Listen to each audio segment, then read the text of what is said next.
O tema hoje também é um pouco espinhoso, e se vocês recepcionarem isso como uma correção, como uma palavra chicote ou coisa parecida, pode ser que você bloqueie a sua mente para o verdadeiro teor da mensagem. E a intenção na mensagem de hoje é nos chamar para a realidade do Evangelho, que é diferente do que está sendo pregado e vivido. Por quê? Porque da maneira como está sendo pregado e vivido, nós estamos nos aproximando muito da raiz humana terrena e, por consequência, nos afastando da verdade do Evangelho, que é o céu. Então, hoje pouco se fala sobre a vinda de Jesus. Pouco se fala sobre morar no céu. Pouco se fala sobre como será morar no céu. Porque nós estamos mais preocupados em saber como é morar aqui. Como é sobreviver aqui. E é assim que funciona. E isso nos distancia da verdade de Deus, que quando a gente vai parar para pensar, parece uma coisa utópica, uma coisa absurda e que nunca vai acontecer. Então, na verdade, lembra quando diz assim, todo mundo quer ir para o céu, mas ninguém quer morrer? É esse tipo de pensamento. Eu quero ir para o céu, mas não quero morrer, porque é bom viver. É gostoso viver, eu quero dar rolê, eu quero passear, eu quero viajar, eu quero curtir a vida, eu quero. E é comum dizer assim, qual o seu maior pedido? E normalmente a pessoa diz assim, eu tenho sonho da casa própria, eu tenho vontade de trocar meu carro, eu tenho um desejo de mudar de cidade. E aí você vai observando os sonhos, e normalmente todos eles são sonhos materiais. Eu nunca vi ainda alguém de bate-pronto quando se pergunta para uma igreja, qual o seu maior desejo? A pessoa dizer, agradar a Deus com as minhas escolhas. Ninguém fala isso. Porque a sua escolha pela casa própria, pelo carro, pela viagem, pelo rolê, por mudar de cidade, por promoção, por nova profissão, vida acadêmica, etc., todos os seus desejos. Se primeiro você visar agradar a Deus, você vai ser o melhor funcionário da empresa, mas você vai ser o servo de Deus, o filho de Deus que é o melhor funcionário, o filho de Deus que tem uma vida acadêmica promissora, o filho de Deus que conseguiu a promoção, o filho de Deus que alcançou comprar a própria casa, o filho de Deus que troca de carro todo ano, o filho de Deus bem sucedido, primeiro filho de Deus, porque se o resto não vier primeiro, pelo menos você é filho de Deus. Pelo menos você agrada a Deus. Porque se meu primeiro objetivo não for agradar a Deus, o resto pode detonar minha vida. Não vem e eu fico chateado. Agora, primeiro eu preciso agradar a Deus. Bom, o resto que eu conseguir eu vou glorificá-lo. Se eu não conseguir, eu dou glória a Deus. Se eu conseguir, eu dou glória a Deus também. Mas a primeira coisa eu consegui, que é agradar a Deus. Então o tema de hoje é quando não há rei, o caos de uma vida governada pelos próprios olhos. Juízes, capítulo 21, versículo 25. Juízes, capítulo 21, versículo 25.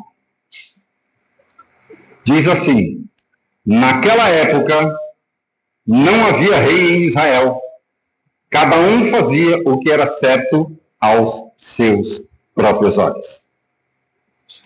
Juízes 21, 25 poderia facilmente ser lido como uma descrição do mundo contemporâneo. Por quê? Deus havia se revelado, falado, legislado e advertido, e ainda assim foi ignorado.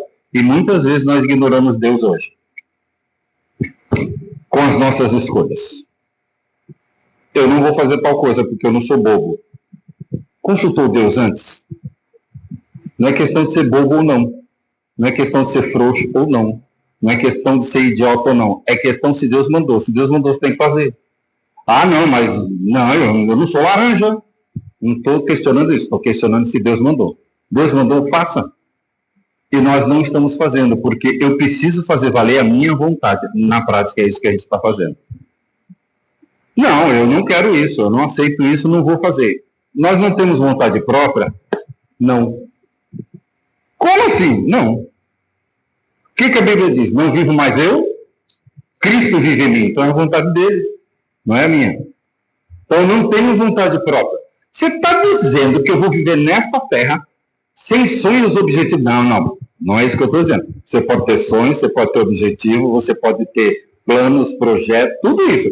Desde que você vise agradar a Deus com isso. Por quê? Porque não é a sua vontade, é a vontade dele. Se não for a vontade dele você ter casa própria, e se for a vontade dele que você seja o melhor inquilino de toda a história da vida do seu Joaquim, que é o dono do imóvel, e você vai pagar o aluguel tranquilão e ele vai dizer, olha, nunca tive inquilino que nem esse, ele vai glorificar Deus pela sua vida. Se Deus te escolheu para ser o melhor inquilino da vida do seu Joaquim, você vai morrer sem ter a casa própria, e é simples assim. Pô, mas eu quero ter a casa própria, mas Deus não quis, você não terá.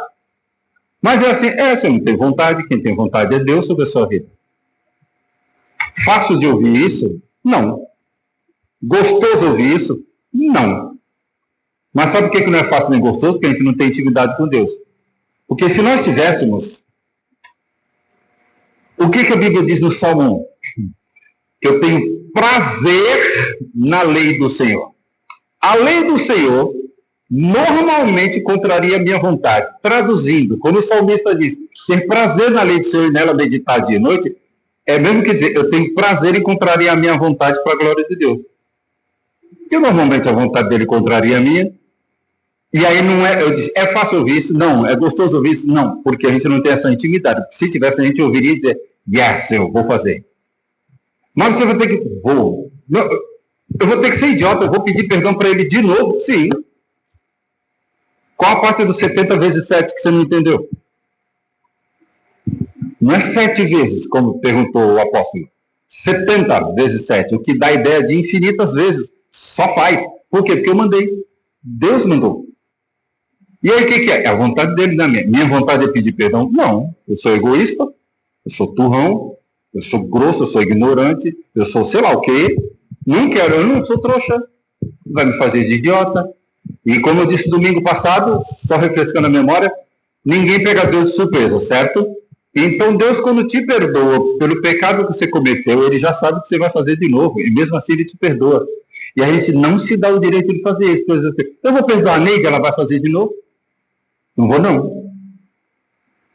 Não é isso que Deus faz com você. Ele já sabe que você vai errar de novo. O mesmo erro, inclusive, e ele te perdoa porque ele está honrando a sinceridade do seu coração naquele momento, quando você pediu perdão. Ele sabe que você é falho. Ele sabe que eu erro. Ele falou, não, Marcelo, não vou te perdoar, não. Já sei que você vai fazer. Você esqueceu que eu sou atemporal?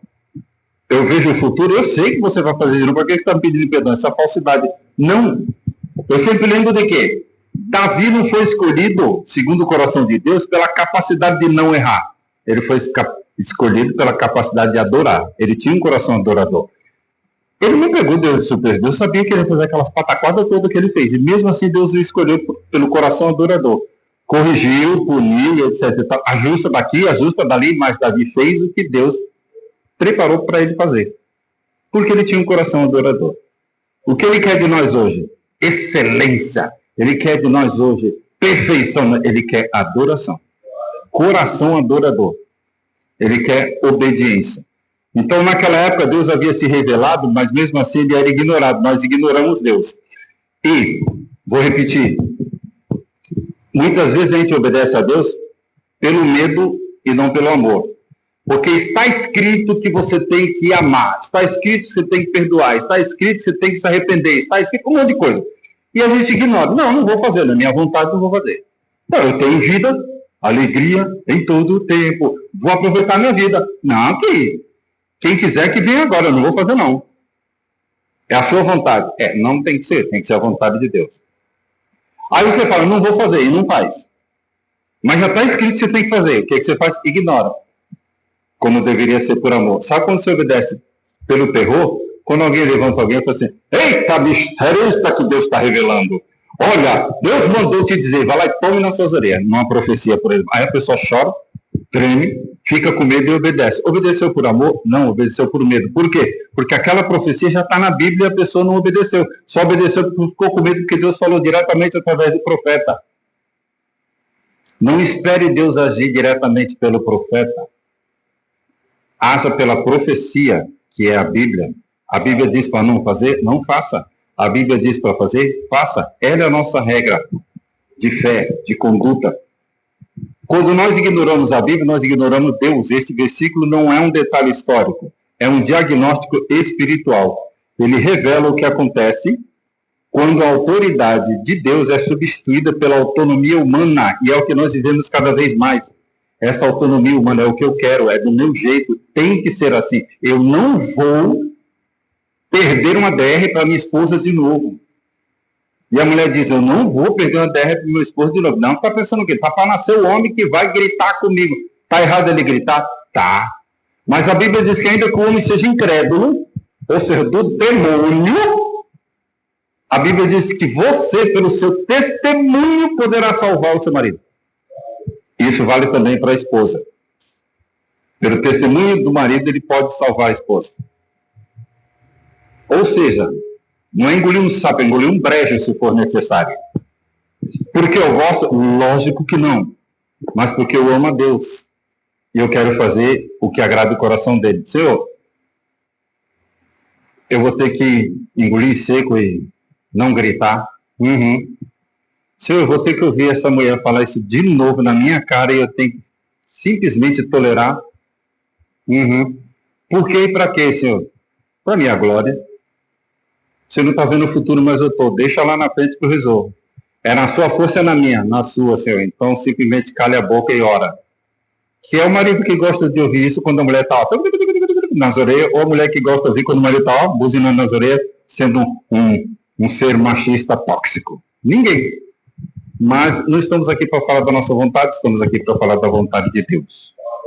E embora vivamos em sociedades organizadas com leis, governos, instituições, a realidade espiritual e moral se assemelha profundamente àquela época de Juízes. 1. A ilusão da autonomia moderna. A cultura atual exalta a autonomia individual como valor supremo. Uma das frases mais repetidas no nosso tempo é: faça o que te faz feliz. Estava pensando nessa frase e eu vi um cara sorrindo, feliz da vida, porque ele tinha alcançado o objetivo dele, que era bater o recorde de estupros na cidade. Isso fazia ele feliz. Então é para a gente fazer o que nos faz feliz? Não. Por quê? Porque o coração do homem é enganoso. O que pode parecer bom para você não é para Deus. Então prefira fazer a vontade de Deus, mesmo que isso contraria a sua vontade. Presta atenção, prazer na lei. Lei significa ordem. Lei significa imposição de limites. Lei significa dizer que você tem que obedecer, porque senão tem consequências, e ruins se não obedecer. E ele vai mais ali, diz, eu tenho prazer na lei do Senhor. Por quê? Porque ele sabe o que é bom. No mesmo contexto em que diz, não se ajunte a roda de escarnecedores. Mas hoje a gente prefere a roda dos escarnecedores do que a roda dos esclarecedores. Os irmãos que estão ali estudando a Bíblia, que estão fazendo devocional juntos, que estão estudando, aí você olha assim, pô, de novo esse devocional grande, eu não quero não, aí passa direto, mas quando é bobagem no Instagram, quando é bobagem na rede social, para e lê e vê 10 posts, agora temos lá Shopee que tem 40 posts numa tacada só, aí vê, mas quando o devocional é um pouquinho maior, não quero. Então, roda dos escarnecedores estamos aptos, a dos esclarecedores não. A expressão não havia rei, naquela época, não significa ausência de liderança, mas ausência de submissão, porque Deus existia.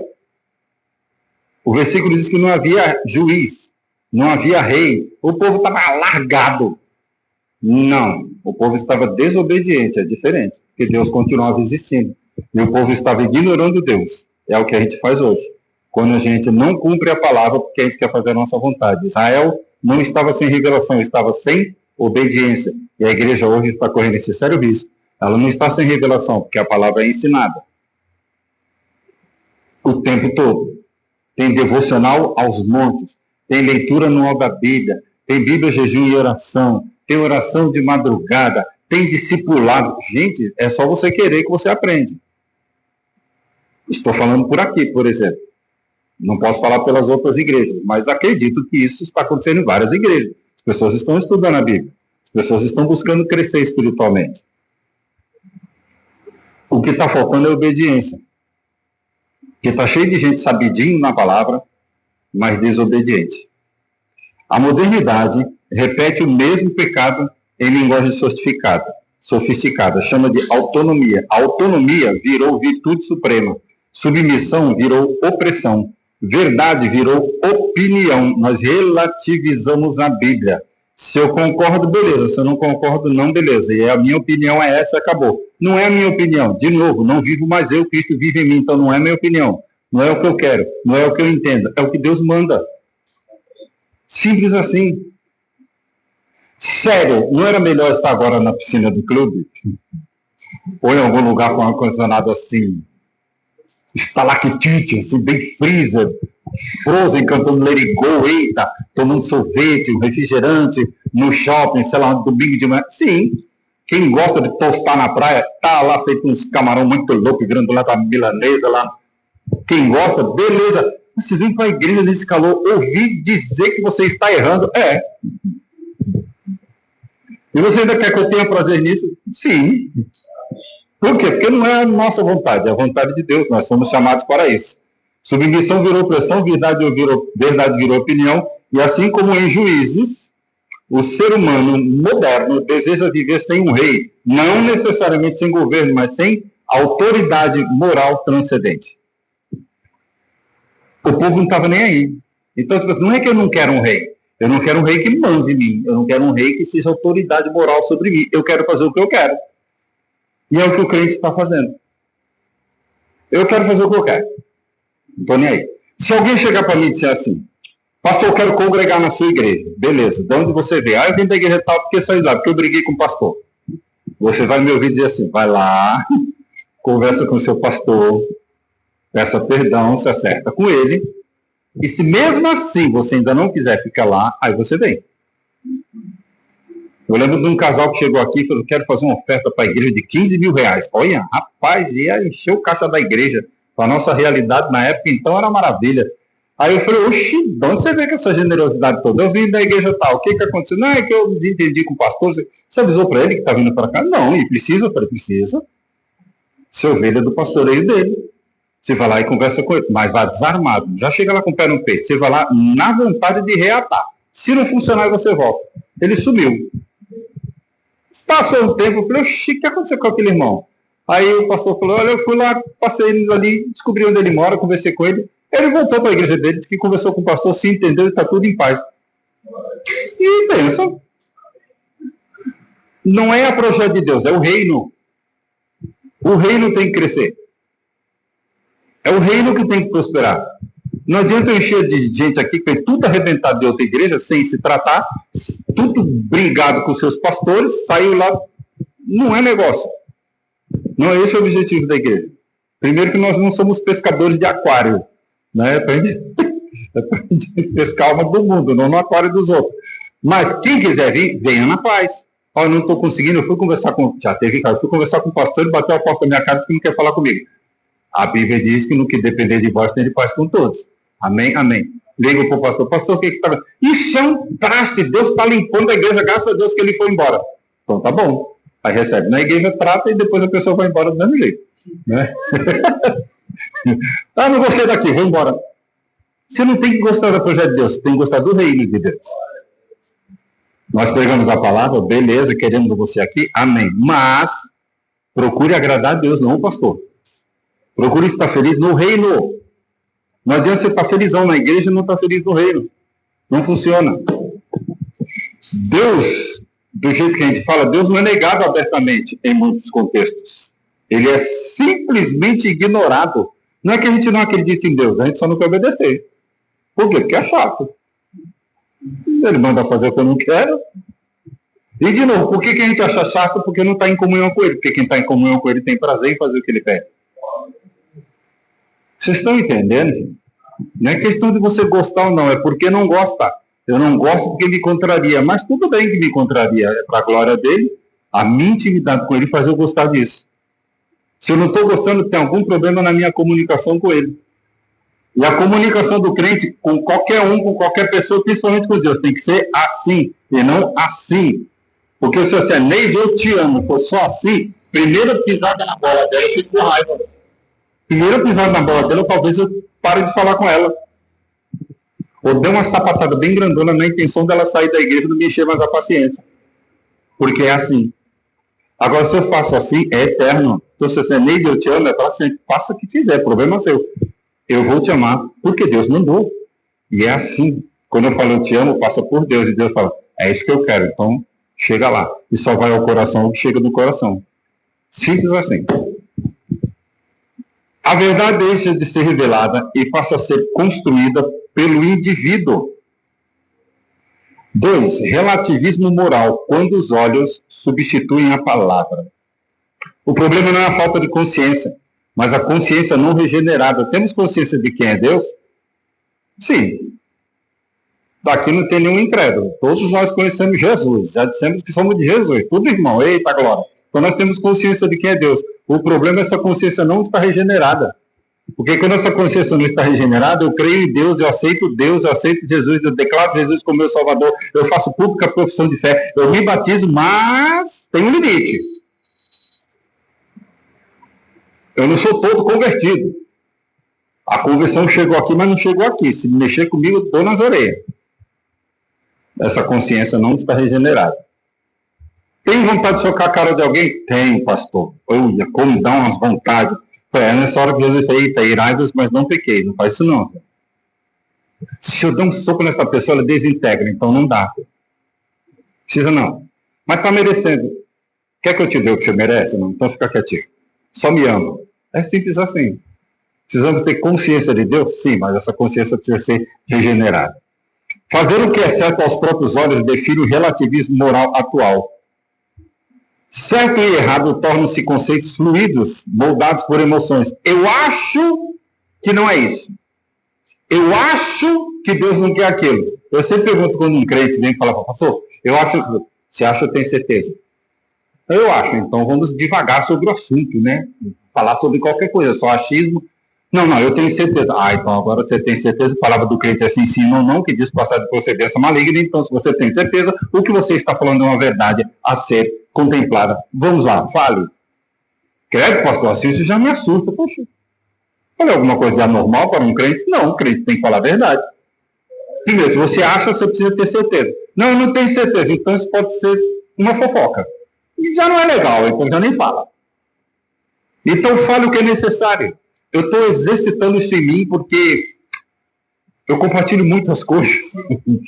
E tem coisas que não são necessárias. E eu demorei para perceber isso. Então, Senhor, me dá sabedoria para eu compartilhar só o que eu preciso. Então, tem informações que não é que vão fazer mal. Ela só não é necessária. Então, eu não preciso. Simples assim. Porque às vezes a gente fala assim, eu cito um exemplo aleatório, aí alguém sabe quem é esse exemplo, e chega lá e comenta com o Felipe. Pronto, já virou fofoca. Eu não falei, mas a pessoa falou, para que essa informação, rapaz? E se isso pega o Felipe num mau momento, ele fica com raiva do irmão? Para que você deu essa informação? Como o apóstolo costuma dizer, você tem um problema, precisa resolver, fala para quem resolve. Se não resolve, não fala. E quem geralmente resolve essas bombas? O pastor. Então fala com o Felipe. Fala com a missionária Solange. Aí, se eles não resolverem, vocês podem falar comigo. Não, brincadeira, pode falar com qualquer um dos três. Então, chega e fala, pastor, está acontecendo isso. Nós vamos dizer, você acha isso ou você tem certeza? Eu acho. Então, isso vai para a caixinha da fofoca, até virar certeza. Quando virar certeza, a gente vê o que faz. Chegou um irmão e falou assim, pastor, o fulano não pode tocar no louvor. Por quê? Porque ele está em fornicação com a namorada. Lá no irmão falou, irmão, você está fornicando com a sua namorada? Não, pastor. Quem foi que disse isso? Sim ou não? Não. Ô, irmão, ele disse que não está fornicando. Mentiroso, eu falei, então eu vou chamá-lo aqui e você falar na frente dele. Não, o que é isso, pastor? Quer arrumar para a minha cabeça? Você quer que eu resolva como? Você me trouxe a informação que o alvo diz que é mentira. Só tem um jeito, eu tenho que fazer a cariação. Você quer? Não, então. Mas ele está, então faz o seguinte, você está fazendo isso porque você está indignado porque tem alguém sem condições no altar, certo? Fala para Deus. Porque isso eu não posso resolver. Eu não tenho como provar. Como é que eu vou fazer isso, irmão? Então vamos orar para Deus revelar. Resultado, o irmão saiu sozinho do grupo de louvor, depois admitiu que ele realmente estava numa vida não tanto quanto regrada, e glória a Deus, que Deus fez do jeito dele. Mas eu não tenho como provar, não posso agir. A menos que você venha como testemunha e fale, não, eu sou prova, eu era o colchão, eu vi. E não está falado, viu? Como é que você sabe, irmão? Oxi, então... experiências pessoais e pressões culturais estão substituindo o poder da palavra. O problema não é apenas moral, é espiritual. Quando a palavra de Deus deixa de ser o padrão, o coração humano corrompido pelo pecado assume o trono. Aí a coisa complica. O resultado é o mesmo de Juízes, ou seja, confusão, injustiça, violência, quebra de relacionamentos e vazio existencial. Isso não é verdade hoje? Não tem essas coisas hoje? Tem. Por quê? Porque estamos vivendo do jeito que a gente quer. Do jeito que eu gosto, do jeito que eu acho. E, de novo, não tem que ser. Não vivo mais eu, Cristo vive em mim. Então é a vontade dele que tem que imperar. Ele é rei. Um dos principais problemas é que nós não estamos vendo Deus como soberano. Não estamos vendo Deus como Senhor. Por quê? Porque a nossa mente sabe que Senhor indica obediência.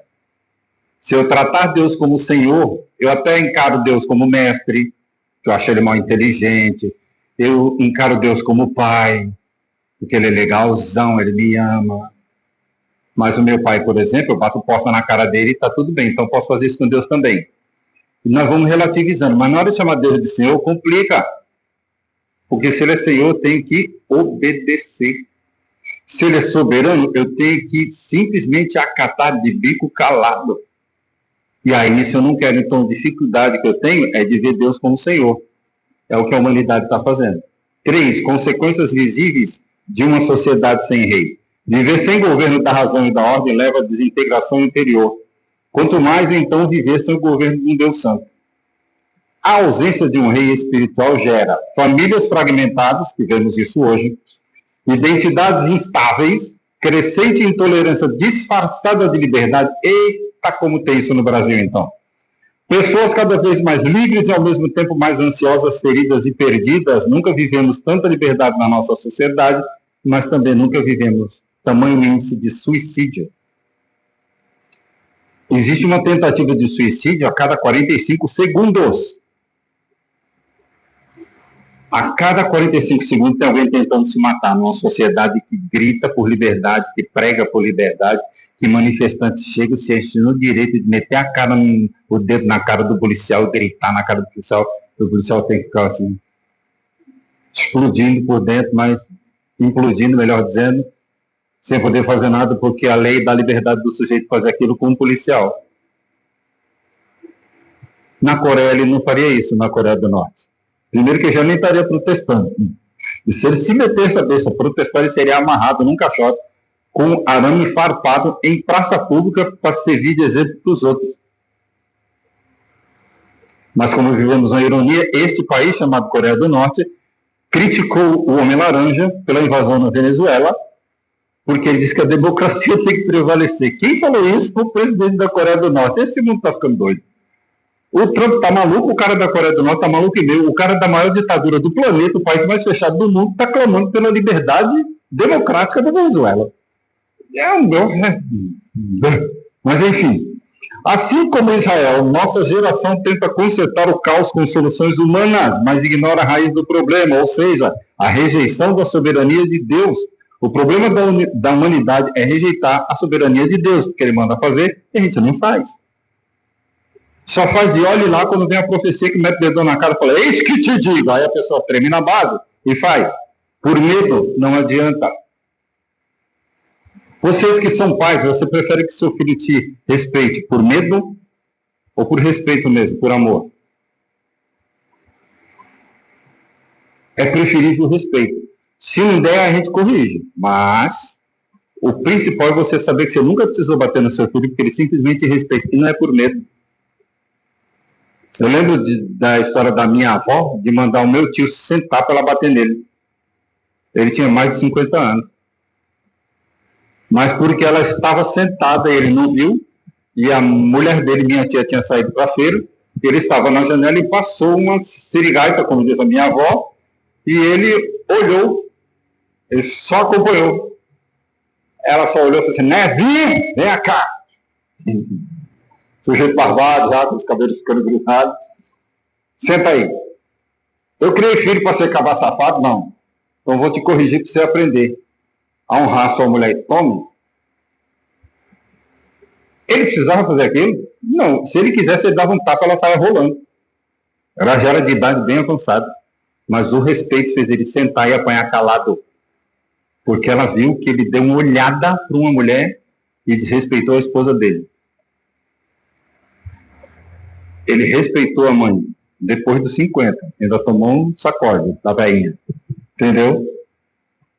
Isso hoje, meu Deus do céu, não consigo nem imaginar uma cena dessa hoje. Que vou nada, velha caduca. Simplesmente assim, por quê? Os padrões morais foram todos desmoronando. Por quê? Está sendo tudo do nosso jeito. Começamos a perder controle sobre os filhos quando a gente se ajoelha para falar com eles. Ah, mas a pedagogia, a psicologia, o tudogia diz que você tem que fazer, não diz nada. A psicologia, a Bíblia não diz não. A Bíblia diz que você tem que manter o respeito. Existe uma hierarquia bíblica. O homem é o cabeça, a mulher é a disjuntora e os filhos obedecem. É simples assim. Qualquer inversão desta pirâmide afronta Deus e desestrutura o lar. É simples assim. Mas eu não gosto, não estou falando do seu gosto, você não tem gosto, você não tem mais vontade. A vontade é a de Deus, a vontade de Deus é essa. Simples assim. A falsa ideia de que liberdade é ausência de limites. Juízes mostram liberdade sem verdade. Aliás, juízes mostram que liberdade sem verdade não liberta, ela aprisiona. O coração humano, quando não é governado por Deus, não se torna neutro, ele se torna escravo dos seus próprios desejos. A Escritura ensina que a verdadeira liberdade nasce da submissão ao Senhor, não da rejeição a Ele. É simples assim. Nosso coração tem que rejeitar a vontade natural de rejeitar Deus. Por quê? Porque Deus pede para a gente fazer, manda, Ele não pede, Ele manda a gente fazer coisas que a gente não gosta. E, de novo, a gente não gosta enquanto não tem comunhão com Ele. Porque quando tem comunhão, a gente faz e acha legal. Porque o meu prazer está na lei do Senhor. Ele mandou, estou fazendo. Por quê? Porque agrada a Ele. Mas, rapaz, isso contraria a sua vontade. Não, contrariava lá a galera do mundão. Agora eu estou assim com Jesus. Não gosto, mas é a minha natureza caída, que eu reconheço que ela é caída e pecaminosa. Então eu tenho que buscar prazer na lei do Senhor, mesmo que contraria a minha vontade. Por quê? Porque a minha vontade é do velho homem. E eu digo que as coisas velhas se passarem, que tudo se fez novo. Como é que eu vou alimentar o velho? Não, vou alimentar o novo. O que é o novo? Fazer a vontade de Deus. Então eu vou fazer. Na hora que a Bíblia diz nenhuma maldição há para aqueles que estão em Cristo Jesus, aí eu posso dar bênção. Mas na hora que diz as coisas velhas se passarem, que tudo se fez novo, você tem que massacrar o passado, aí a gente não quer. Por quê? Porque requer sacrifício. Eu não quero sacrifício, eu quero plena paz e santo gozo em Cristo Jesus. E isso é possível desde que haja intimidade com Ele. E aí a gente não vai achar ruim fazer a vontade dele. É simples assim. 5. Cristo, o rei que o nosso tempo rejeita. O mundo atual não rejeita reis tiranos, mas rejeita Cristo como rei. Nós temos alguns reis mundo afora. Nós tivemos recentemente alguns reis que foram depostos, etc. Tal. Tem um chefão, como eu acabei de dizer, lá na Coreia do Norte, que é o que ele quer e acabou, é malucão o cara, mas o pessoal sai na rua, marcha, bate continência para ele, tudo obrigatório, se não fizer vai preso, etc. Aquelas coisas todas. E o pessoal aceita. E o homem laranja não invade lá, porque lá não tem petróleo, lá não tem riquezas minerais, lá tem um povo faminto, vai dar trabalho, eles têm ogivas nucleares, a Venezuela não. Então vamos invadir a Venezuela, que é fraco, e a gente está dando um monte de petróleo e pronto. Não estou aqui defendendo a Venezuela, só estou dizendo a real. É isso que acontece. Temos um tirano na Coreia do Norte e ninguém faz nada. Temos um tirano na China, que o pessoal acha que lá tem democracia e não tem. É a maior ditadura do mundo em termos de tamanho, por causa do tamanho da China.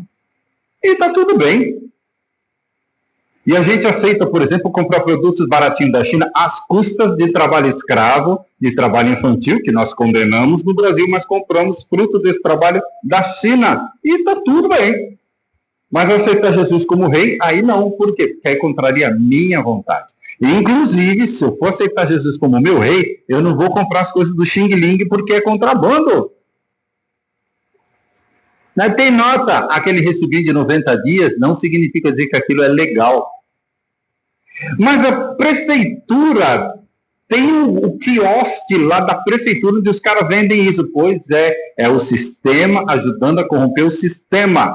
Nós não fazemos parte disso, porque nós somos de Jesus. Então a gente faz direitinho. Mas não é R$10, na loja é 100. Se não pode, não se estabeleça, não compre. Simples assim. Por quê? Porque eu não vou contribuir para o trabalho escravo infantil. Porque eu não vou contribuir para o contrabando. Você vai lá com aquela garantia, sou eu, e você acha que está certo isso. Ah, mas era baratinho, está querendo enganar quem? Pegando um pouco mais no calo. Sabe aquelas caixinhas que libera canal a rodo na sua casa? Libera 379 canais de televisão. Olha, filme que acabou de passar no cinema, já está na sua casa com como é o nome disso? Não é tradução? É tradução, né? Isso. Não é legenda, com tradução em português. Olha que lindo. Aquela caixinha é crime, é pecado. Não importa o nome que dê. Se não é oficial, por exemplo, da Claro Box, não fazendo propaganda, mas é a única que eu conheço oficial, é crime. E é pecado. E se eles pararem de mandar o sinal, de renovar o sinal, você não tem como reclamar na justiça, porque você vai reclamar na justiça de algo que você está fazendo ilegal. Pense nisso. O crente reclamando lá nos órgãos de defesa do consumidor, olha, eu comprei um produto pirata, eles não estão prestando serviço. Precisa dizer que isso está errado? Precisa, porque tem um monte de crente com isso em casa. Isso é pecado. Deus não gosta. Simples assim. Mas se não for, eu não vou ter como fazer. Grande oportunidade de você estudar a Bíblia. Ao invés de ficar assistindo os canais liberados aí legalmente, vai estudar a Bíblia, que beleza? Muito bem. Cristo como rei, ele é aceito como mestre moral, exemplo de amor, ou até um personagem histórico, mas não como senhor absoluto. Estava conversando essa semana, acho, com a Solange, e de alguém lá da religião afro que... Eu falei, como é que vê Jesus? Não, vê Jesus como um mestre, é isso? Vê Jesus como um mestre. O muçulmano vê Jesus como um ser de luz muito inteligente, um profeta espetacular. Você pegar o Alcorão, é mais fácil você ouvir falar de Jesus do que de Maomé, no Alcorão, que é a Bíblia dos muçulmanos. Mas eles não respeitam Jesus como Senhor. Por quê? Porque denota obediência, eles não querem obedecer o Senhor Jesus, e sim Maomé, Alá e etc.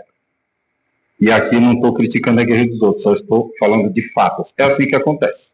Só que a gente critica o matiz africano, critica o muçulmano, e dentro da igreja, hipocritamente, fazemos pior, porque a gente diz que conhece a verdade e não pratica. A gente ignora Deus. Entretanto, somente um rei justo pode restaurar a ordem, curar consciências, reconciliar o ser humano com Deus, e onde Cristo não reina, reina quem? O eu. E onde reina o eu, o caos se instala. É por isso que tem muitas famílias destruídas. É por isso que existem muitas famílias que já estão em estado irrecuperável, só milagre. Por quê? Porque o caos está instalado lá faz tempo. O marido não se entende com a mulher não se entende com o marido, não se entende com os filhos. É um bafo do caperifofo só dentro de casa. É o samba do crioulo doido e ninguém se entende com ninguém. Uma vez o irmão falou, o que é baco-bufo do caperifofo? Eu falei, a mesma coisa que vude-vude e caçaroleio. Ó, facilitei, né? Traduzindo no velho português, é a casa da mãe Joana. Todo mundo faz o que quer, bagunça, é uma coisa louca. À luz de Juízes, aliás, 6, um chamado à igreja. Segundo Juízes 21, 25, a igreja é chamada a fazer o quê? Viver como contracultura. Ou seja, vamos na contramão dessa galera. Tá todo mundo pegando do jeito, a gente tem que fazer de outro. Por quê? Porque o jeito que está errado. Nós devemos nos submeter à palavra e não aos próprios olhos. proclamar que há sim um rei, demonstrar, por meio da vida própria, que o governo de Cristo é bom, justo e libertador. A igreja não está preocupada em proclamar Jesus como rei, como Senhor que tem que ser obedecido. Rei, se ele é rei, se não, ele é rei, significa dizer que nós temos que ser súditos. Você consegue imaginar um súdito chegar lá para o rei Charles da Inglaterra e dizer, não vou fazer o que o senhor quer, só porque eu sou rei? Tá de brincadeira. Você nem sai da sala. Já está preso ali mesmo, filho. Você desonrou o rei. E a gente não fala porque não tem coragem de verbalizar, mas na prática faz. Jesus disse, perdoe. Eu falei, não vou perdoar não sou trouxa. O que você acabou de dizer? Rei, só porque o senhor mandou, o senhor quer que eu faça? Não vou não. Não vou fazer. Você não falaria isso para o rei Charles, mas fala isso para o rei Jesus. Na maior cara de pau. Ó rei, eu vou até perdoar, mas também não quero olhar mais na cara da Neide, não. Eu perdoo, mas eu quero a Neide de quilômetro de distância de mim. E aí o rei falou assim, não foi isso que eu mandei. Você tem que perdoar 70 vezes 7. E tem que fazer o quê? Tem que amar. Quem ama não rejeita, filho. Como assim? Nada, eu vou me afastar. Que afastar? Quer que eu me afaste de você cada vez que você errar? E olha que eu já sei que você vai errar de novo. Vamos ter essa conversa. Fique imaginando Deus falando com a gente, e ele falou com Jó. Jó, quando se meteu a besta, queria achar que podia reclamar uma coisa. Ok, Jó. Vai conversar que você quer? Vamos conversar. Ô, sujeito, onde é que você estava quando eu fundei o mundo? Hein? Onde você estava quando eu fiz? Já começou. Distribuiu o currículo dele na cara de Jó. Eu fico imaginando Jó que nem a Chiquinha. Desculpa, não está mais aqui quem falou. Não tem como, gente. Vou discutir com Deus. Eu não. Não estou maluco? Então, ele é rei, eu sou súdito, eu tenho que obedecer, acabou. Ele é Senhor, eu tenho que obedecer. Ele é soberano, eu tenho que obedecer. Ele é pai, não tem que bater a porta na cara dele, eu tenho que obedecer. É simples assim. Eu não vou esperar o pai se ajoelhar para falar comigo porque eu sou uma criancinha inocente. Não. Eu que tenho que levantar os olhos para falar com ele em sinal de reverência e tudo. E se alguém vai se ajoelhar, sou eu. Aos pés dele pedir perdão. Não tem essa. A igreja precisa demonstrar por meio da vida que o governo de Jesus Cristo é bom, justo e libertador. Nós precisamos pregar isso. Hoje nós estamos pregando um Jesus popstar, um Jesus bonzão, que aceita a gente do jeito que a gente é. E é assim.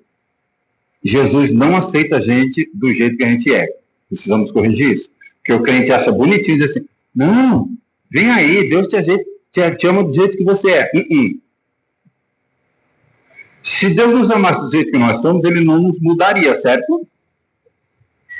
O Espírito Santo não veio para nos convencer e nos converter, mudar de direção. Então nós temos que ser mudados. Então ele não aceita a gente do jeito que a gente é, senão ele não nos mudaria. É simples assim. Então pense antes de dizer, não, Deus te quer do jeito que é. Não. Ele te ama do jeito que você está. Todo miserável pecador, arrebentado, prostituto, homossexual, ladrão, a escória da humanidade. Ele te ama. Venha. Tem até um hino antigo. Eu venho como estou. Eu venho como estou. Porque Jesus morreu por mim. Eu venho como estou. É simples assim. Vem desse jeito. Aí ele me aceita e fala, agora eu vou te mudar, sujeito. Você está todo sujo, todo perebento, todo estragado. Mas eu vou te transformar numa nova criatura. Por quê? Porque essa criatura que está aí é podre, não presta. Então Deus não te aceita do jeito que você é. Ele te aceita do jeito que você está. Então não fale isso aí fora que você vai estar enganando as pessoas. 7. Rejeição ao senhorio de Cristo. Juízes 21 e 25 não é apenas um retrato de um passado distante, é um espelho do presente. Sempre que Deus deixa de governar o coração humano, a sociedade caminha para a desordem. Mas onde Cristo é reconhecido como rei, nasce a esperança, verdade e vida. O maior sinal de crise de uma geração não é a falta de leis, mas a rejeição do Senhor que governa acima delas. Pode ser a geração que for. Você pega a geração do seu tataravô, você pega a minha geração, você pega a geração do seu filhinho que está nascendo. Se Deus não for o supremo, se Deus não for o soberano, essa geração está fadada ao desastre. E só vai piorando porque a gente vai ficando crescidinho, vai ficando inteligente, vai acumulando informações no cabeção. E eu sempre repito um dado que Augusto Cury cita, que ele fala que hoje uma criança de 5 anos de idade tem mais... Quanto anos tem a... 4 anos. Aos 5 anos ela terá na cabeça mais conteúdo do que Nero no auge do seu império. Tem noção do que é isso? Na cabeça deste pequeno ser, e vocês tendo que, segura daqui, segura dali, eita, avançadinho demais, vai devagar tempo, pelo amor de Deus, segura, porque ela vai pelo excesso de informações. O negócio está tão doido que não é a igreja que está fazendo uma campanha para tirar telas das crianças, é o governo. Na Austrália já existe uma lei que obriga os pais a não dar tela para os filhos antes dos 14 anos. E nós, cristãos, o que a gente faz? Eu tenho que lavar louça, eu tenho que fazer comida, eu tenho que fazer não sei o quê. Pega o celular e deixa o celular educando os filhos. Essa geração não. Eu venho da geração Xuxa. Era a Xuxa quem detinha as crianças. A mãe ia fazer as coisas e deixava a criança na frente da Xuxa. E ela tinha um poder poderoso sobre as crianças. E eu não estou aqui entrando no mérito da questão de quem é Xuxa e quem deixa de ser Xuxa. Eu só estou falando que cada geração tem os seus problemas, mas todos eles convergem para o mal. Vamos substituindo, vamos aproveitando. Na hora que essa criançada disparar a usar IA, aí o mundo perde freio de vez. Na ladeira ainda por cima. Numa betoneira carregada. É para acabar com tudo. Ontem eu vi uma entrevista de um especialista no assunto dizendo assim, eu gostaria que não fosse assim, mas o prognóstico é que em 20 anos, em muitas das principais profissões do planeta serão substituídos por robôs, inclusive cirurgiões. Que hoje tem, mas o homem comandando aqui e o computador lá na China faz operação no cérebro de uma pessoa. Eu falei, gente, como é isso? Aí o cara mostrou um computador descascando uma uva com um bisturi. Ele descasca a uva sem marcar a uva. Ixi, isso é para provar que ele consegue operar um neurônio sem prejudicar o dono do neurônio. Aí eu falei assim, só que agora, a inteligência artificial, ela é alimentada pela informação que eu dou. Em 20 anos, no máximo 30, disse ele, a IA terá condições de pensar, que a IA não pensa. Você dá a informação e ela procura a coisa mais próxima daquele e responde, em fração de segundos, mas responde. Mas ela não pensou, ela pegou um monte de informação que ela tem acumulada dos bancos de dados do mundo inteiro. Agora, a intenção é que daqui a 20, 30 anos, no máximo, a inteligência artificial tenha poder de pensar. E é sempre pelo bem da humanidade isso. Sabe o que eles estão querendo desenvolver um IA que pensa?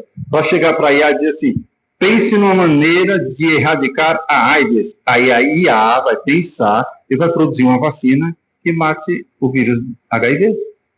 Não é bom isso? É. Mas o que vem no pacote? Vão criar só isso? Não. Pense uma maneira de destruir a Coreia do Norte com um míssil que sai do Brasil, atravessa o continente, atravessa o mar, atravessa o... A IA pensa, você produz e mata. Simples assim. É isso que está por vir. Agora pense no meio dessa tecnologia toda, dessas perspectivas todas, um grupo de malucos dizendo assim, ei, tem um rei chamado Jesus que ama vocês, sabia? O cara tem a solução da vida dele na palma da mão, para que ele quer saber de Jesus?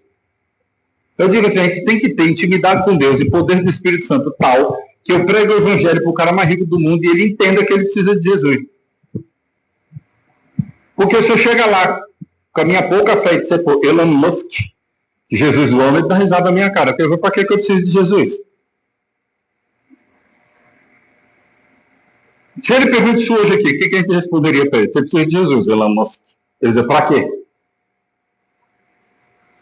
E a gente tem que responder.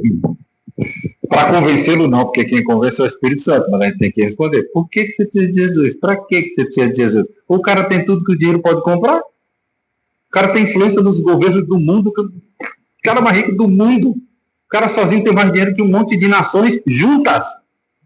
Para que ele quer Jesus, gente? Para resolver o quê?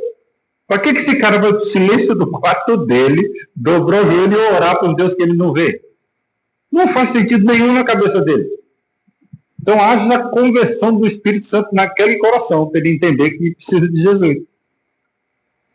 Quando a Escritura deixa de governar, emoções substituem mandamentos. Existem os mandamentos de Deus, mas a minha emoção é quem manda. Eu não acho que é assim. Eu não estou sentindo que é assim. Você não tem que sentir e você não tem que achar. Você tem que obedecer. É só isso. Experiências substituem revelação. Antes nós esperávamos pela revelação da palavra do que ela quer a nosso respeito. Hoje nós usamos as nossas experiências. Irmãos, eu fiz um teste, comigo funcionou. Aí eu faço disso uma doutrina. Experiências não podem ser doutrina. Doutrina só pode vir da palavra. Por mais que a experiência tenha dado certo na vida do pastor, ele é só um exemplo de que algo extraordinário pode acontecer. Mas usar isso como doutrina é só a palavra, porque emoções não podem substituir mandamentos. E experiências não podem substituir a revelação, que é a palavra. Cultura substitui a palavra. Isso era só no Velho Testamento. No Brasil é diferente. Vamos contemporaneizar o Evangelho. Então, culturalmente, no Brasil, nós temos que aceitar coisinhas que a Bíblia condena. E pronto. E bota a goela abaixo, a gente tem que aceitar. Por quê? Porque a democracia falou que sim. Cultura nenhuma pode substituir a palavra. O resultado é o mesmo ontem e hoje. Quando nós não obedecemos a Deus, há fragmentação familiar, como já foi dita, confusão identitária, violência emocional e espiritual, ansiedade coletiva. O homem sem Deus não se torna livre, ele torna-se escravo de si mesmo. O mundo moderno não rejeita a ideia de espiritualidade, ele rejeita o senhorio. Como eu disse, o mundo não tem problema de achar Jesus legal, de achar Jesus bonzinho, de lotar as igrejas de parede preta e fazer eita, baladinha gospel, e vai. Pô, esse final de semana eu fui numa festa da hora, maluco. Onde? Uma igreja doida, tendo uns malucos ali de uma parede preta, a gente pulou, dançou, doidado. É mó legal. O cara não tem vínculo nenhum com Jesus, mas gostou. Simples assim. Cristo é aceito como mestre, como exemplo, como inspirador, mas não como rei soberano. Concluindo, não vivemos uma crise de informação, vivemos uma crise de submissão. De novo, quando eu comecei falando aqui, quem aqui não sabe o que é obedecer a Deus? Todos nós sabemos. A gente sabe quando desobedece a Deus, a gente sabe quando foi a nossa vontade e não a de Deus. Então não é falta de informação, é falta de submissão mesmo. E quando nós não temos essa submissão a Deus, nós estamos rejeitando Deus como soberano, nós estamos rejeitando Deus como rei, nós estamos rejeitando Deus como o nosso supremo Deus. E essa desobediência, rebeldia do nosso coração contra Ele, rebeldia Ele não aceita. Vivemos uma crise de submissão, não falta a Bíblia, falta temor, porque nós lemos a Bíblia. Ano retrasado a gente leu a Bíblia inteira na sequência de Gênesis e Apocalipse. Ano passado nós lemos a Bíblia inteira em ordem cronológica. Esse ano estamos lendo e vamos terminar de ler o Novo Testamento de uma maneira mais calma, mais tranquila, mais pausada, menos conteúdo do que a Bíblia toda. E no ano que vem, se Deus assim permitir, o Velho Testamento, e vamos continuar lendo a Bíblia o ano todo. Então não é falta de Bíblia, é falta de temor. Não é falta de ensino, é falta de temor. Não falta discurso cristão, falta vida governada por Cristo. Onde Cristo não reina, o eu governa, e aí o pecado prospera, a verdade é relativizada. Eu acho que não é bem assim. Não faz tão mal. De repente Deus nem vai punir. Eu entendo que isso aqui, e aí vai sendo feito do nosso jeito. A igreja perde a autoridade espiritual. A igreja, então, falando de Brasil, está extremamente politizada. Aí tem uns abençoados que falam, impossível alguém ser cristão e ser da esquerda. Aí vem o da esquerda que é cristão e tome nas orelhas da direita e vira uma bagunça. Aí tem dois pastores famosinhos aí no Brasil, um extrema direita, outro extrema esquerda, e um xingando o outro, pastores. E a igreja, no meio desse vudevu de caçarolê todo, o que acontece? Está sem credibilidade. Aí eu falo, então, você é daquele cara lá? Não sou daquele cara, sou de Jesus. Tá, mas ele... Não estou aqui para falar dele, estou aqui para falar de Jesus. Então não entrem em discussão. Não discutam Bíblia, não discutam política. Não discuto igreja. Não é para debater, é para conversar sobre o reino. Mas aquele pastor fulano, não estou aqui para falar dele. Estou aqui para falar do rei, Jesus Cristo. Se você quiser ouvir, amém. Senão, não tem assunto para falar com você. Vou ficar aqui falando de política, não quero. Ah, mas eu não quero ouvir falar do reino. Ok, não vou lançar. Acho que você não vai dizer isso, né? Não vou lançar pérola para porcos. Vou embora. Não podemos ser agressivos. Simples assim. Vou pregar, não quer ouvir? Nem. Só um detalhe, você não vai poder dizer que é inocente, que a palavra veio e você recusou. Ok, uma vez eu falei isso para uma menina. Ela me explica sua fé. Eu expliquei, falei. Aí ela começou a perguntar uns negócios que ela fazia. Eu falei, isso aí tá errado, isso aí é pecado. Blá, blá, blá. Aí ela, tá, e o que eu faço com isso? Eu falei, se arrependa, senão você vai pro inferno. Oxi, como assim? Eu falei, você não pode mais dizer que é inocente. E por que você me falou? Eu falei, para você não ser inocente. Você me perguntou? Eu falei. Ela, se eu soubesse disso, eu não tinha perguntado. Eu morria na inocência, Deus me perdoava. Eu tô acha mesmo. E Deus dizer, tadinho, eu não dei chance para ela. Então vou ter que salvá-la de qualquer jeito. E, se não fosse eu, ia ser outro, filho. Você tem que saber o que Jesus quer saber de você e que você tem que saber dele. Ela é. Eu falei, agora você não é mais inocente, agora corra para se consertar com Cristo. Ela ficou virada na muganga da febre do rato, não gostou, mas eu falei a verdade do evangelho para ela. Mas a igreja está perdendo a autoridade espiritual por causa das mazelas de alguns líderes. Igreja, ouvir a palavra, ir à igreja, ouvir a palavra e não obedecer é rebelião disfarçada de religiosidade. Eita! Só para lembrar que quem matou Jesus era religioso, tá? Cristão que vive segundo os próprios olhos, desonra a cruz, entristece o espírito, escandaliza o evangelho, e não existe cristianismo sem senhorio. Ou nós nos submetemos ao senhorio de Deus, ou não existe esse evangelho. Não existe fé salvadora sem submissão. Não existe liberdade fora do governo de Cristo. Mas o rei que julgaria o rebelde foi o mesmo que morreu por ele. Cristo assumiu o trono passando pela cruz. Ele governa com justiça, mas reina com graça.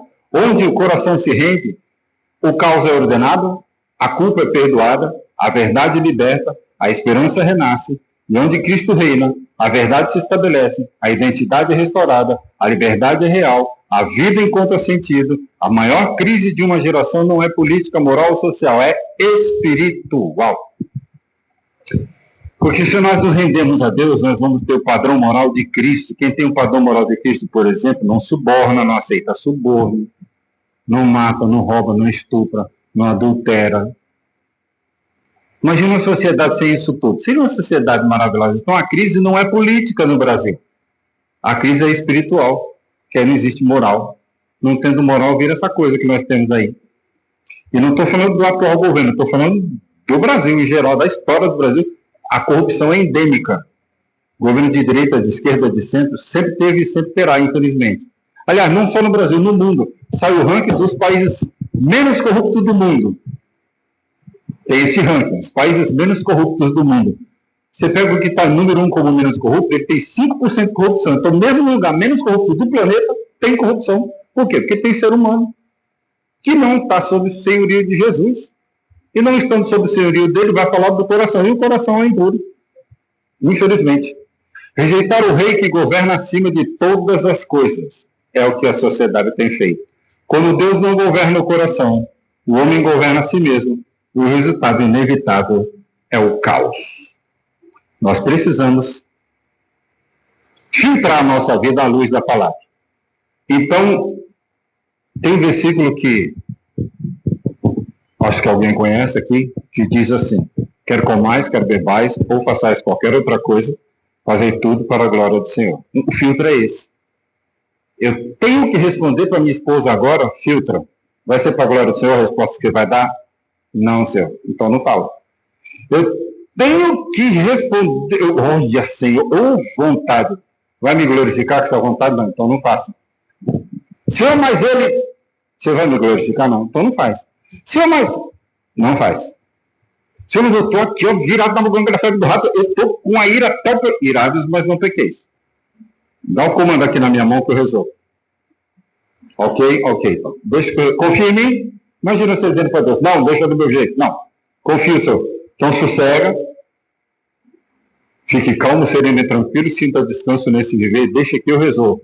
Quem é o seu marido perto de mim, minha filha? Eu mando dele. Quem é a sua mulher perto de mim, filho? Eu mando nele. Quem é o seu filho rebelde? Eu mando nele. Eu sou o rei, eu sou Deus, eu sou o soberano. Só que é no meu tempo e do meu jeito. Só me glorifica. Então você glorifica a Deus quando você cobra a sua autoridade sobre o seu filho. Você tem horário para chegar em casa. Se não chegar, tem essas consequências. Ô, mas o senhor não é crente? Sou. Por isso que eu estou te avisando antes. Era para dar na sua cara. É por isso que eu estou avisando antes. Estou colocando regrinhas, entendeu? Para a glória do Senhor. Por quê? Porque eu quero que um dia, mesmo que você se rebelie e vire um traste, você nunca vai poder dizer: minha mãe não me ensinou, meu pai não me ensinou. Eu ensinei, você que me obedeceu. Como diria meu velho falecido pai, ele disse: eu nunca vou te expulsar de casa. Isso aconteceu 5 vezes. Ele me expulsou 5 vezes. E uma conversa com ele, depois que ele já estava meu amiguinho, graças a Deus, nós fizemos as pazes, oh, aleluia, e morremos amiguinhos. Morremos não, ele morreu, eu era amiguinho dele, ele meu. Aí eu falei: meu pai, como é que é isso que o senhor nunca me expulsou de casa? Não, você que perdeu o direito de permanecer lá. Por quê? Porque tinha regra, eu falei antes. Você desobedeceu, perdeu o direito, por isso você tinha que sair. É simples assim. E não, o senhor expulsou seu filho de casa para a glória do Senhor? É, porque ele ia virar um bandido dentro de casa, eu não ia querer. Então eu estava exercendo a minha autoridade para a glória do Senhor. Foi Deus que me deu a autoridade, eu estava exercendo. Eu achava exagerado, porque ele era um tanto quanto grosseiro, mas era o jeito dele. Então o que eu tinha que fazer? Obedecer. Eu não quis obedecer, perdi o direito, tinha que sair. Depois tinha que voltar com a cara velha, sem vergonha. Desculpa, me perdoa. E aceitar o castigo. Marmanjo, 29 anos nas ideias, achando que podia mandar debaixo do meu teto, meu filho sempre será menor de idade. Os antigos falavam isso. Hoje a gente vive uma realidade de uma mãe que tem que se ajoelhar e falar com a criança de 5 anos se ela quer ou não colocar determinado vestido. Oxi, eu tive que usar uma calça com os fudilhos remendados no Natal, que ganhou do bazar da igreja, que na época não sei nem se chamava de bazar, assistência social da igreja, e pulando de felicidade, porque eu tinha uma calça para ir para a igreja, que meu pai conseguiu na igreja, remendada. Hoje a mãe se ajoelha com a filha: filha, você não quer isso aqui? A mamãe não pode comprar. Não faz assim, não. Você sabe que quando você faz isso, você está contrariando Deus, né? Você está abrindo mão da sua autoridade para se submeter à sua filha. Você está colocando a sua filha acima da autoridade de Deus. Você percebeu isso quando fez isso? Não. Porque vem tão natural na sociedade que a gente não percebe. Então a gente está desfazendo a soberania de Deus. Deus falou assim: você tem autoridade sobre o seu filho. Corta para você dizer: deixa eu ignorar o senhor aqui, filhinho, você quer? Aí ajoelha: não é. Ah, vamos, filhinho. Ah, vamos. Papai precisa sair. Oxi. Corta para o senhor Ananias assim: se não sair daí agora, eu vou te arrancar pelas orelhas. E se não sair, você pegar pelas orelhas. Óbvio que isso é exagero, não era para ser assim. Não, mas nem tanto mal, nem tanta terra. Pai tem que ter autoridade sobre o filho. Homem tem que ser o cabeça do lar, não banana. E mulher tem que ser a adjutora e não a mandona. É aí que a Bíblia diz. Ah, eu não gosto. Ixi, se fala isso hoje para as mulheres, é mortal. Então não diga: não vivo mais eu, Cristo vive em mim, porque é o que a Bíblia manda. Mas também não precisa se submeter a um banana. Quem mandou você casar com um banana? Você que escolheu. Uma vez eu perguntei para a moça, ela, visivelmente, ela trincou do alto a baixo, assim, quando eu falei. A Lulu falou para ela: você está consciente que você está escolhendo alguém que vai mandar em você? A mulher quase teve um ataque fulminante ali na frente dela. Como é que é? É. Você está dizendo que quer casar com esse cara. Esse cara vai ter autoridade de Deus para mandar em você. Não, então vamos conversar. Por que não? Por que ele não tem essa autoridade? Ele é incapaz? Se ele é incapaz, por que você vai casar com ele? Só porque ele é bonitinho, porque ele beija bem? Aí eu vi uma bonitinha responder assim: ah, mas ele tem uma pegada. Então fique com a pegada, filho. Mas mais tarde pegada não sustenta casamento, não. E aí Deus vai dizer: sabe esse cara da pegada? Que hoje você diz que ele é inútil, porque tem um monte de defeito que você não enxergou por causa da pegada. Você tem que se submeter a ele. Por quê? Porque eu mandei. Ah, não vive mais eu, Cristo vive em mim. Pegou? É isso aí. Senhor da Deus, se eu soubesse, eu não tinha casado com essa jararaca. Ela é pior que a mãe dela. O que te impediu de ver isso no namoro? Aquela beijava gostoso, corpinho filazinho, bonitinha, cintura de pilão. Eita, tinha uns rebeleixos. Gostei. me encantei, casei, me lasquei. Agora já era, filho. Agora você vai ter que honrá-la e, se preciso for, dar a vida por ela. E não pode ofendê-la. Por quê? Pensa, antes de ofender, que você está ofendendo a menina dos meus olhos. Ela é minha filha. Essa que você está chamando de jararaca, que você disse que não quer, ela é minha filha. Se você mexer com ela, você está mexendo comigo, eu sou o pai dela. Só que nós respeitamos o pai da noiva. O pai da noiva não. A gente ignora o pai da noiva quando ofende a filha dele só porque ela é minha esposa. A gente desrespeita o pai da noiva quando ofende o marido só porque ele é seu esposo. Ofende o pai da noiva como corpo, noiva de Cristo, quando você detona o filho dele só porque é teu filho. Ou quando você detona o filho dele só porque é sua mãe chata, seu pai chato, sua avó chata porque pega no pé. É filho de Deus, não mexe não, filho. Vai sair caro para você. Então, seria mais fácil de colocar tudo isso que foi dito hoje em prática? Seria não. Se tudo passar pelo filtro do quer mais, quer bebais ou façais qualquer outra coisa, eu fazer tudo para a glória do Senhor. Vou xingar minha mãe para a glória do Senhor. Não dá, então não xinga. Vou bater a porta na cara do meu pai para a glória do... fazer tudo. Tudo é tudo. Vou bater a porta na cara do meu pai porque está muito chato, ele está me perturbando demais hoje. O velho está atacado. Então, você vai fazer isso para a glória do Senhor? Não. Então, aliás, além de você não fazer isso, você vai ter que agora dobrar o seu joelho e pedir perdão, que você está pensando aí que ele é chato, que ele é burro, que ele, sei lá, o que passou pela sua cabeça. Além de tudo, ele vai ter que pedir perdão. Mas eu não falei para ele. Aí Deus olha para sua cara, tu tá de brincadeira, filho. Esqueceu o que eu ouvi? Eu sei, a palavra nem chegou à boca, eu já sei. Tu acha que não tem que pedir perdão só porque você não verbalizou na cara dele? Você desrespeitou meu filho, você está falando, eu estou ouvindo você falar do meu filho. Ou você pede perdão, eu vou te ajustar. É assim. Então nós precisamos levar a sério Deus que a gente ama. Ou diz que ama. Você ama a Deus? Amo. Então tá bom. Então obedeça. É simples assim. E passe tudo pelo filtro. Eu tenho que fazer tudo para a glória do Senhor. Qualquer coisa eu tenho que fazer para a glória do Senhor.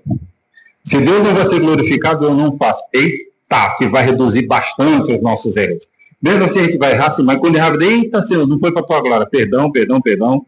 Mas pelo menos os intencionais deixarão de existir. Eu vou pegar essa sujeita. Você vai pegar para a glória do Senhor? Não, então não pega. Deixa chegar que vai ouvir umas poucas e boas. Você tem condição de nem esperar chegar. Não faz, né? Para a glória de Deus. Então, pelo menos os intencionais a gente não vai fazer mais. Agora, vai ter aqueles instantâneos que a gente não percebeu. Pum, fez. Eita, Senhor, perdão, perdão, perdão. Eita, mesmo achando que a pessoa está errada, mas eu não tinha que fazer isso. Me perdoa, Senhor. Me perdoa, eu errei. Não tinha que fazer isso. Por quê? Porque é tua filha.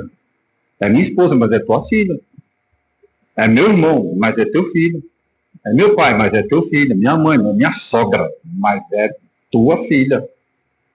Não posso fazer isso. Por quê? Porque você não deixa. Por quê? Porque eu não sou mais eu que vivo.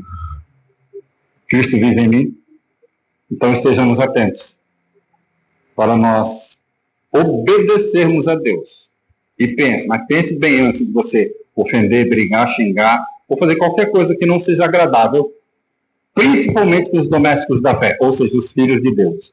E não importa se você tem comunhão ou não. Não importa se você convive na casa dessa pessoa ou não. Não importa se você convida para o churrasco na sua casa ou não. É filho de Deus, respeite. Como filho de Deus. E do mundão, que não é filho de Deus, ame. E a Bíblia diz, mesmo que ele te persiga, mesmo que ele te odeie, ame.